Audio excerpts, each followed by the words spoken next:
Talk that talk, biatch. Hey, what's up, Talk That Talk? It's your man Terry Martin in the building with Laurie Love. Hey, what's up, y'all? All right, definitely. Now, Laurie, one thing's I always said, because I discovered you about like 3, maybe 5 years ago. It's been a minute. Yeah, I think maybe when I dropped heavy rotation. Yep. You was down in Texas, right? I was down in Texas a little after that. Yeah, Alright. moved down there and came back here. All right. Yeah. All right. Now this is something else that kind of got me. Now I've seen the videos. You a ball player? Oh yeah, man, ball was life before this music stuff. Man. Ball was life. I wanted to go to the WNBA. I used to sleep with my basketball on my chest and everything. My brother would tell you, like I was with the boys growing up. I was tomboy, so basketball was what I wanted to do. But So that's all loving basketball hookups. yeah. Man, that's cool. Now, how did you find the music within the basketball though? Well, I grew up in a church, so the music was always embedded. But I guess it surpassed basketball. Right.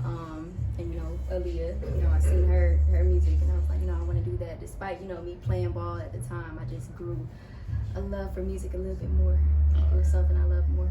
All right. Now, do you play any instruments? I taught myself guitar a little bit. I'm not the greatest on it. A few years ago, I taught myself guitar a little bit, a few songs on it, but I haven't been consistent with it. Maybe I should pick that back up. That would be dope. Laurie Love with a guitar. I'll I'd be pick it like, back up. Yeah. Next show. Yes, Definitely. next show. Yeah. Now this album, I get confused. I keep calling it Better, but it's actually It's Here. called Here. Right. Here, dot. Right. Now, what's some of the inspiration behind that? Really, it's just like I arrived, title, got that opportunity. Like and, the title thing. Almost, Yes, yeah. I wrote 3 songs specifically to drop on that platform. Okay. And Better, Deserving, PDA was those 3. And I put it together, I titled it Here because it's like I'm present, I finally arrived, and everybody been waiting for me to drop music since, heavy rotation. Yeah, that was the back in the SoundCloud days. SoundCloud, that was the only platform it was on too. Yeah, but that was dope. I got that one. I was like, man, I keep that on my SoundCloud favorites. Yeah. Yeah. I mean, right there, like, as soon as it came up, 'cause I think I discovered you. Shouts out to the SoundCloud algorithms. That's how I discovered you. I think I was listening to some other artists I was dealing with, Better and Black and Mina, and I guess y'all got the same vibe or whatnot. Yeah. And it came up, and I'm like, hold up, what was this? And I'm listening, and I'm like, oh God, this is dope. And then I think I just started shouting out to you like, hey, what's up, where you at? New music. I think I've been on your back about new music about how long? That's so crazy because when I listen to that old music, so it can be cringy listening to old music because you see how far you've come, you see how much you've grown. But I've grown to try to appreciate, looking back and looking at my journey. But sometimes just hearing old stuff can be like, turn it off. But I'm glad you still rock with it. Now, aside from, we just did the show Aaliyah, Music and Memories. Yeah. Aside from Aaliyah, who are some of your other inspirations? So many. That's always the hardest question for real. Cause I'm inspired by a lot of different genres. But I guess Lauryn Hill, Erykah Badu, Music Soul Child. I like a lot of '90s, early 2000s music. Drew Hill. Mario. We can take it back. Anita Baker. It's too many. This is a hard question. The thing is, I can hear all those people in your music. Yeah. So I know you're not just saying, okay, I just heard of them, I like them because they were out. No, Yeah. I can hear each influence. Okay, I can hear Alright. Brandy in that one. Oh, wow. See? Brandy is my favorite vocalist. See? Just forgot to mention her. Brandy is my favorite vocalist. Jasmine Sullivan. There's so much. You're right there with them, though, honestly. Definitely. I'm trying to get there. I'm working towards and I'm trying. It was fire, and I was like, man, and I saw you with your band. How's your favorite? What do you like perform with a band more, or you do Definitely tracks, the band more. Oh, I okay. love that experience. Like it's just nothing beats that live sound. And then like the chemistry with your band, like you turn it down and you see them rocking out and just hype you up. It's just dope. I like performing with band better. All right, now on here, who's some of the people you work with? I know you work with Swag. Now, how was it working with him? He's a Grammy nominated. Swag, Grammy winner. man, he's dope. I went to New York actually. I went down there. I love New York. went to his studio. He's a good vibe. He's just super dope. Like, he put it together so fast. Like, it don't really take him no time. He worked with her and yeah, Kaylani. Yeah. That's super right there. How did that hook up come? Really, so it's crazy because years ago, I remember Swag hit me up on Twitter, like, you're dope. So apparently my name was in rooms that I didn't know of. You know what I'm saying? Like, I just, people knew of me that I had no clue. Right. So I remember that, and then years later, it's crazy. Like, the Tidal situation happened, and somebody from Tidal happened to be real cool with him. A guy named Jerry who was working on the Tidal project, and he reached out to him like, yo, you should work with Laurie. And he already, probably remembered me from that time. And I'm like, yeah, Swag, of course. Yeah, I work with him. So we went down to New York and we did that. So it came together. You just naturally dope. I mean, there it is. Thank you. And people remember that. I mean, and you authentic. That's the main thing. Thank you. Appreciate it. A lot of people kind of fake it, but with you, I can tell that your music and everything, it's relative. And I mean, like I said, you're one of my favorite Detroit artists. Yeah, I appreciate it. When I first heard you, I was like, I just been on it. And I think you got that. When I tell a lot of people I like artists that have a certain air about them. Because a lot of people ask me, oh, why do you like that artist? Or where are you finding these artists? And I'm there in Detroit, like that. But each artist has a certain air, and your air is different from, say, a Charity or a Mina, or from a lot of people. But it's good air because it sounds familiar, it sounds comfortable, and it sounds real. Those are three things that I look for when I look at artists. I want to make sure that, okay, I dig what you're doing, and it's not fake. I say, okay, I can understand why she wrote PDA, okay, and when you perform it, okay, I get it. Okay. Thank you. So there's nothing fake about that.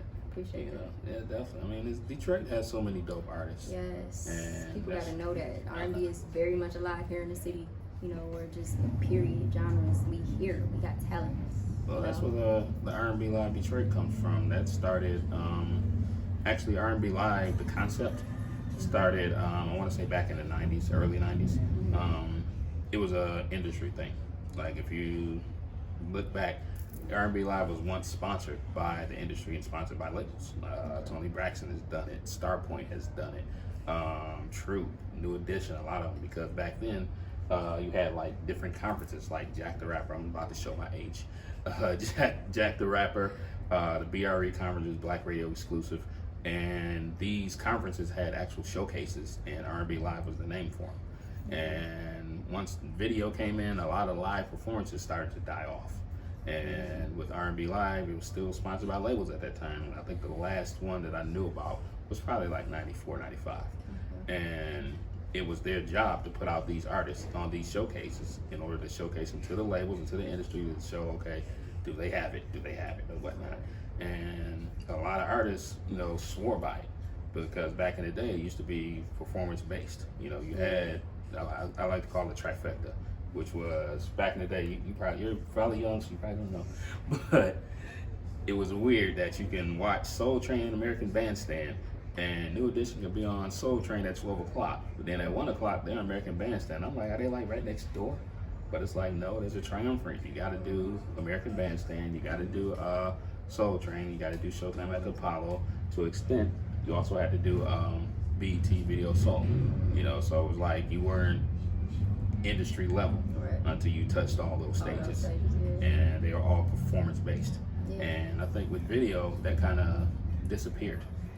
And here in Detroit, we didn't have I think an industry standard showcase or a staple showcase. And once I started doing it, it was like I had this dream of just, okay, I want to create a platform for Detroit artists to not only perform but also get promoted and also just learn how to do things. That's why I send out performance agreements. I make sure that you get those back. I try to do some type of interview or set you up with some type of interview, because when you do shows at a professional level, when you go out of town, the least you're gonna do is that performance. You gotta hit the radio stations. You gotta hit the press. You gotta touch as many stages, kiss as many babies as you can. And that's something that I think with R&B Live Detroit, I wanted to create that atmosphere so that artists get used to doing that. So when you start doing shows, okay, this is what I got to do. Well, okay, well, where's the performance agreement? Who's doing sound or those type of things. You know, I want artists to come off professional. You know, get used to that. You know, because when you start blowing up like you're blowing up now, I know you should expect certain things. Yeah, for sure. You know, you should expect that from not just the people that are handling your business, but the people that are approaching you to do business. And a lot of people, unfortunately, they have to learn as they go, and that's when they, quote unquote, hit their head against the wall because nobody never told them, nobody ever showed them. And with R&B Live Detroit, since the inception, this wasn't the first one. Music Hall wasn't the first location.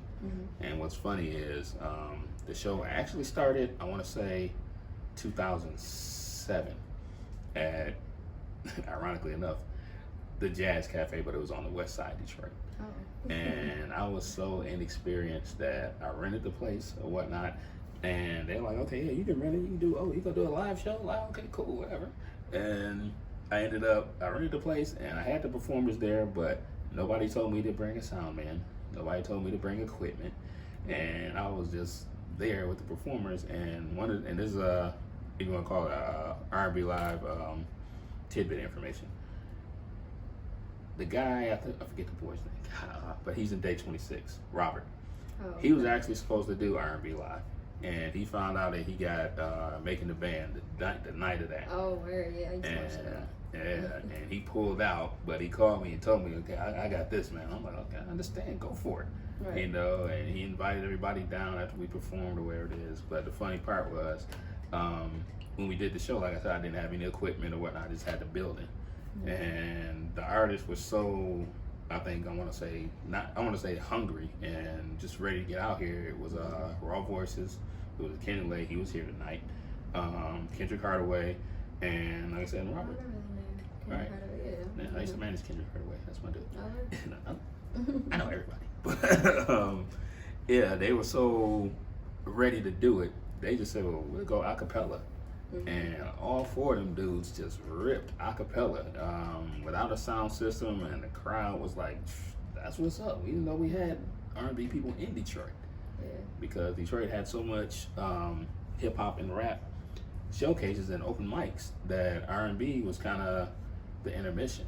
And with Kendrick, one of the things that we kept running into was people treated it like intermission, and they would talk through his set and just blatantly be disrespectful, because it was hip hop audience and he was doing R&B. It's crummy. Yeah, because Kendrick, he sounds like Neo when he does stuff. He's like on that level, Neo, John Legend and whatnot. He's dope. But we just decided to create an all R&B show, and before we knew it, R&B artists came out of the woodwork, and I'm like, whoa! I didn't know we had this many R&B artists in Detroit that did it. You had back in the day was the Orthea Barnes and I forget the lady's name. Thornetta Davis.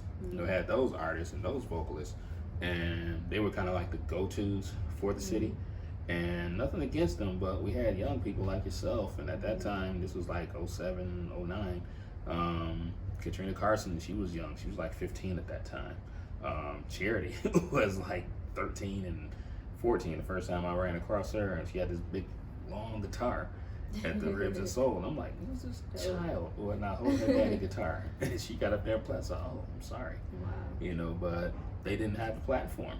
And we started doing it. Before we knew it, we had people from Cleveland came to do the show, had Adam Ness from Chicago came to do the show, people from North Carolina. I mean, it was weird to me that people were calling me about doing this show.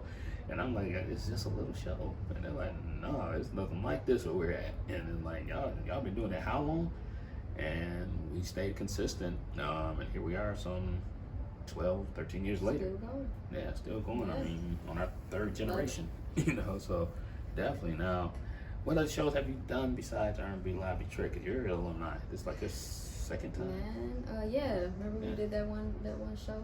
Yeah, right before the shutdown, or right before the COVID.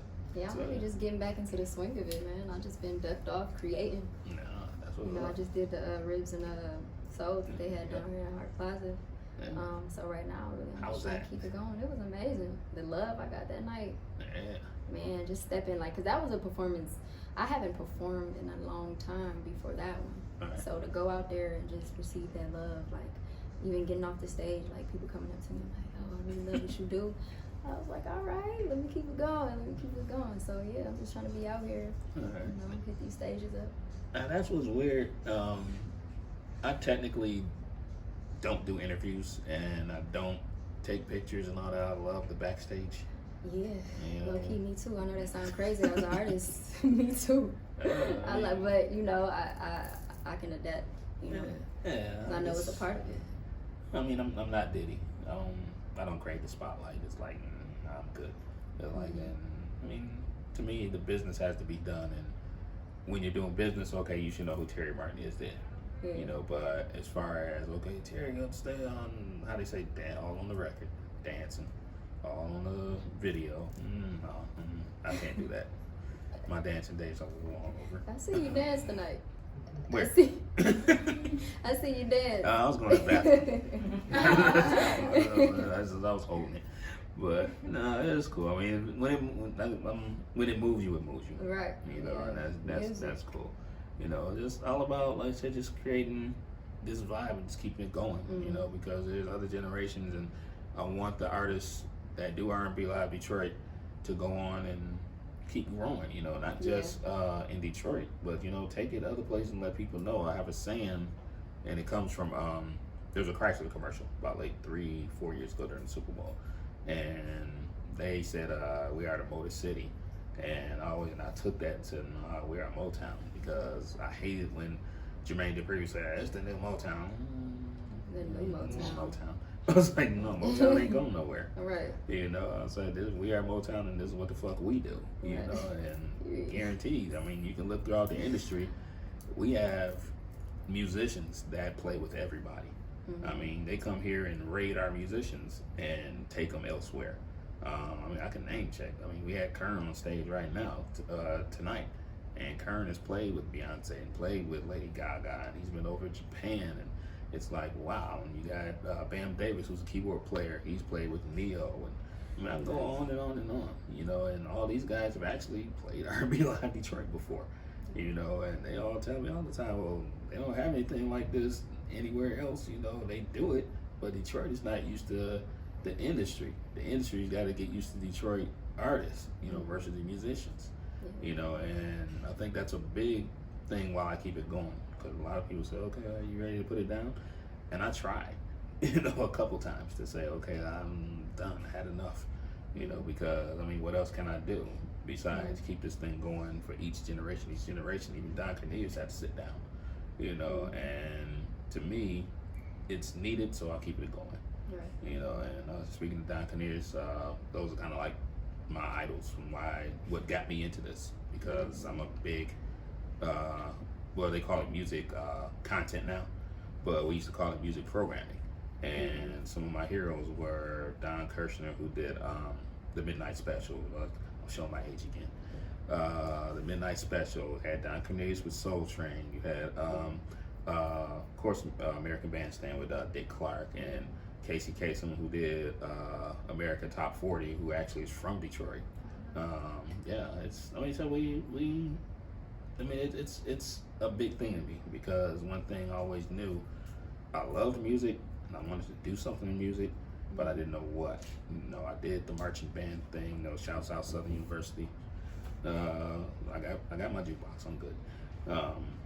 I did that all the way through high school and college, and after that, I'm like, okay, what's next? Right. You know, what do I do next? And that's kind of what came up, which is, okay, I tried to be a singer, can't sing. Tried to write, can't write. And just a relative of mine was a singer, and I had the equipment. I tried to produce and make beats and all that stuff, whatever, and built my first house. My wife killed me because I built the whole studio and I couldn't produce. You just love music though. You had to do something involving music. Yeah, and I mean, I don't know, I just couldn't put it down. A relative asked me, well, you got a studio, can I use it? And go ahead. So I let him use the studio. And I'm trying to get shows, can you help me? And I'm like, I don't know anybody. And he's like, oh, well, just fake it or whatever.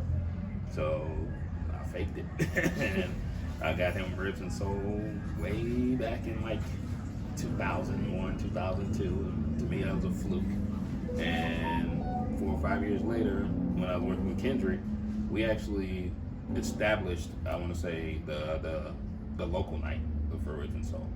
And the local night on Ribs and Soul in Detroit is Friday nights. And at that time, it was Kendrick, Jay Michaels, who was actually the host of R&B Live Detroit, Katrina Carson, Raw Voices, and Lady T, and also Jigsaw. Lady T's a rapper. I remember Lady T. Right. Oh, you're in Lady T? Yeah. Okay, cool. Yeah. And all of us were getting booked separately or whatnot. And we all found out that we were all booked on the same night. We said, well, why don't we put our set together? And we combined not just our sets, but combined our resources and got one big band and combined more resources and got all our promo and whatnot. And we did this big, massive, I'm going to say 2.5 hour set that started at like 7 o'clock and ran all the way to almost 10 o'clock. And the crowd felt it. And we were like, whoa, this feel like we're actually on tour or something. But since then, I think Ribs and Soul saw the power in Detroit artists, because a lot of Detroit artists they wasn't getting that love from Detroit. And when they saw us do that, it was like, okay, can y'all do it again and again and again? Okay, do you know any more artists? And now every year, I know myself and probably 4 or 5 other people, we kind of supply the artists because we're out here grinding with the artists. We research the artists. We know, okay, pick this one, get that one, get this one. Because to me, artists have to be real about what they're doing. And that's the biggest turn on. It's like when I find a new artist or I hear a new artist, how you say it, it's like a fat boy with candy. It's like, man, I love this. This is dope. And I just want to tell everybody and show everybody, and then also teach the artists to, okay, people are digging you, so now you need to do this, you need to do that, or whatnot. And I'm not selfish with it, because I manage artists as well. Shouts out Mina. And I like to make sure her stuff is tight. I also manage Junie. Shouts out Junie. And I don't know, all my artists just, to me, they're like my nieces and nephews. And I care about them and I look out for them. And I teach them the business. And what they don't know, I make sure I scoop it up and take care of it for them. But I also do that for a lot of artists in Detroit, because to me, somebody's got to do it. And if I have the knowledge, I'm wrong to just sit on it. Even if I'm benefiting from it or not or whatever, just, okay, if I know how to tie my shoes and this little kid can't tie their shoe and they walk around with their laces flapping, tie them for them or show them how to tie it, and so far, it's been a blessing. To me, I'll get mine, grace of God or whatever. I'm not worried about the glitter, glam, fame, money, all that stuff. It's cool, but at the same time, I love my reputation in Detroit because I've helped so many artists and I love them all. And I call them all my nieces and nephews. Y'all see that. Everybody, that's my niece. We're not really related, but that's my niece, that's my nephew. Because, okay, I remember I worked with them. I remember I helped them get that and all that. And it's to me, it needs to be done. Because one of the things that I stand by, in marching band, I went to McKenzie, which shouts Bobby's kids, Bobby Brown, and not that Bobby Brown, but our band director, his name is Bobby Brown. Yeah. And we were kind of like the forerunners of the HBCU style here in Detroit, going way back into the 80s. And I can remember they used to have a band competition called Broad Street, and that's what we got at it. And we practiced so hard. We patterned ourselves after Southern University, and we lost. We came in second every year, and we were like, well, why aren't we winning? We're working hard. And he let everybody know, well, everybody's working hard. He said, but I watched y'all, and as y'all grown, y'all treat each other like family. And to this day, some 40 years later, when you see one person from McKenzie marching band, we see the other one, we help each other. It's like right now, my daughter, she's an artist, not a singer, but she's an artist, hands-on paint and everything. And a friend of mine, she owns the Paint with a Twist thing. And she pulled my daughter in to do an internship this year, without me asking, she just saw some art. She didn't say, hey, Terry, I saw what your daughter did. I think she wants to work here. And so I asked her, and next thing you know, she's interning. But it's like she reached back because we have this history, and then she sees somebody with some potential, and she chose to pull it up. And with a lot of artists in Detroit, I see that potential, and I want to nurture it. I want to help it, and even if I'm not even on the team, it's like, okay, look, y'all need to do this. You need to go here. You need to talk to this person. You need to do that, because I don't want anybody to fall through the cracks, and I don't want all your work to be in vain. And so far, I mean, with you and so many other artists, it's a labor of love, so I'm not upset, or I'm not looking like, okay, what about me? What about, no. Either you're going to help somebody earnestly, or the help that you're giving them is fake. And if you're giving them fake help or fake love, it's going to reveal itself. And to me, how could you be fake to somebody that, needs the help? That's dirty, but I just want to see Detroit grow and keep growing. I mean, Motown left 50 years ago, so that's done. Now let these artists grow and support them. I mean, so definitely, man, I'm still above ground. I'm gonna still keep doing it. Even that I had hair when I started. This hair was black when I started, and it's like, okay, well, I'm still here. And my wife is like, okay, you gonna quit this year? No, no, you're not gonna quit. Okay, go ahead. Keep going. Spread the knowledge, spread the love. Yeah, definitely. I mean, yeah. So what's in the future for you? I mean, I know you got the EP out now. You got more coming? I have more visuals on the way. The visual is out for Better. I have a PDA and Desire visuals on the way. Yeah, PDA. And also, I'm sitting on so much music. Like I'm literally sitting on 2 EPs right now. Like aside from what I got out right now. Right. So I'm gonna start rolling out some new music soon. So I'm just trying to ride out this EP and drop the rest of these visuals. And I'll be putting on more music. Because I feel like, I don't know, the stuff I've been writing is relevant to my life right now. Right. This music that y'all hearing now is new to y'all, but it's old to me. So I'm ready. I'm ready for the world to hear what I've been currently working on. It's relevant right now. Now you have liberty to talk about it. Who are some of the people you're working with the upcoming music? Well, actually, it's written. Everything is written, but I haven't really sat down and worked with anyone. It's just all me right now. But I'll be locking in with producers from the city, like just people who, I mess with in the city. And I know Slate, so definitely Slate's gonna be involved. Possibly. Okay. Okay. Possibly he did better. He killed better. All so right. you never know. He might be on the new EP. We'll see. I just wrote a blog called R&B and the D. I did an article on you about 2 years ago. Was that around the same time as Tidal or before? Tidal was it's been a journey with Tidal. Yeah. The pandemic pushed stuff back. Really? Tidal, yeah. I think Tidal was what, 2019 or 2018? Yeah. Could have been 2018. All right. Yeah, so I think it was around there. All right. I don't know. But yeah, Tidal, the opportunity was amazing. You know what I'm saying? They gave me the opportunity to really put these videos out and put this music out, like that platform. They've been showing love. Like it's just good to meet people in that position, like build relationships. So yeah, it's good to still have those relationships now. They still support, they still, share my music and stuff from time to time. So yeah. That's gold right there. Now I know you were a winner in Sam Austin's. Oh yeah, Sam Austin's, yeah, shout out to He me. just got signed by Atlantic. Yeah, I heard. Yeah, I'm like, dope. man. I'm like, okay, your turn. I was like, okay, hey. Yeah, my journey is my journey. It's coming. Yeah. I mean, If I don't get signed, I'm gonna still be somewhere. That's I'm good with being independent and just growing my fan base and building a team and meeting the right people. Like I'm good with that. Like okay. My desire. I wouldn't say my desire is to be signed, but if something sounds right to me, then I go with it. All right. Now speaking of people, cause I just did an article on BJ Chicago Kid.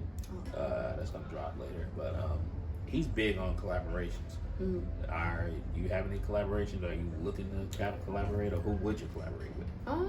Yeah, in the future. Like right now, I'm really just in my bag, but if something comes up, I'm with it. You know, it's a lot of dope artists. You said who? Well, I said potentially, who would you want to collaborate with? Yeah. I don't know. A lot. Jasmine Sullivan. I want to make a song with her. Shoot. I don't know. Sir. My boy. Yes. That would be ridiculous. I need to make a record with him. Like, he's super dope. Yes, sir. I want to make a record with him. That Jenny knows all about Sir. Yeah. That's her dude. You know, but that would be cool, Sir. You know who else would be dope for you? What? God, what's it? I pronounce his name wrong every time. Is it Six Slack or is it Black? Or Black. Is it... Black. All right, I'm old. I'm sorry, but yeah, he's dope. I dig what DBSN is doing. Oh yeah, he's sweet. I think the first song I heard from him was that Too Deep record. Yes, that Too Deep record. I think I heard him on one of the Tiny Desk, where he did like the Tiny Desk show. It's like a little music show on YouTube. I want to do that one day. LBRN is true. They killing it. Yeah. What's dope, right? I just heard Lucky Day and everything. Oh, Lucky Day. I would love to collab with him as well. He's fired. Yeah, I mean, definitely, but you're on that level though, man. I mean, like, hey, just keep on banging. Yes. You know, and let everybody know how dope you are. I tell everybody I meet, Laurie Love, man, what's up? It's like fun. that. You know, that's what it's all about, you know. But yeah. But definitely, like, it was good hollering at you for me. We never sat down. I know. It felt good. Yeah, it was cool. a great night. Oh yeah, Good turnout. Oh yeah, shoot, I got a beard, so man, I'm good. I need to get on your level, man. That's old man. That's old man stuff. Like I say, you earn them. I don't know. They call it founders. I guess I found it. Whatever. You know. So. You guys could give your social media and tell them to subscribe to the channel. Make sure y'all subscribe to Talk That Talk channel, Detroit. Talk That Talk Detroit. Yes. And my social media. You can find me on Instagram. That's LaurieLovee. And yeah, Facebook, Laurie Love, Twitter, Laurie Love _ Yep. YouTube, Laurie Love. Social networks, I'm old. Everything's Terry Martin. Terry. I have no nickname. First Mind. First Mind, yeah. Yeah. Under Instagram, I think I'm First Mind. Under Twitter, I think it's First Mind. What you can do too. I do an internet radio show called, I do several. I'm big on that. Reminiscent Rewind Radio, that's every Saturday, 12 until 2. Also, go to the blog. The blog is called R&B and the D. That's spelled RNBINTHED.wordpress.com. It's a WordPress site. That's all about Detroit artists. Like I said, we have Laurie Love on there. We have so many dope Detroit artists because they deserve the platform and the spotlight. You know, so like I said, as long as I got a feet on the ground, Detroit's gonna get that spotlight. You know, that's what I believe in. That's what I do. So hey, Terry Martin, talk that talk, walk that walk. Detroit. Stop playing. All right. Cool. We just need a couple pictures. Talk that talk. Biatch.